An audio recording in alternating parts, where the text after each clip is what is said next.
Wow. Kung may time pa kami mag-practice sana. Ano, Eric? Grabe, oh, fun fact, grabe nag-practice kami nun for like 1 week siguro. Diba? Yung sa, concert mo. Yung piano.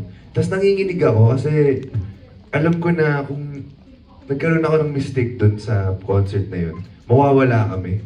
So, the whole time, kinakausap ako nito bago mag-prod. Sabi niya, basta go lang, kung ano mangyari, okay lang yan. Tapos, yun na lang, nag-enjoy na lang kami. I think, our idea was to go, diba, parang down, like, memory lane, go through our projects. And did they notice the number of songs sa concert? I sang 22 songs for that. Yeah, I don't think I noticed. I Noticed don't think so. Parang wala akong nabasa. If you count the songs, the number of songs sa concert is 22. Kaya sinakto namin. Bida kayo ngayon. Ito yung mga insider information. Kaya kami kumanta ng Pero grabe yung 6 songs. rehearse natin nun, no? Kasi I remember he was practicing sa piano.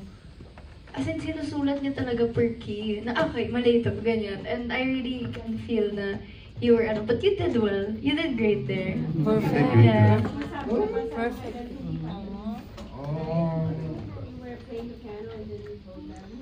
Ay, oo nga. Po pa nun. Na-excite ka naman doon, di ba? Pero masaya. Masaya yung prod namin.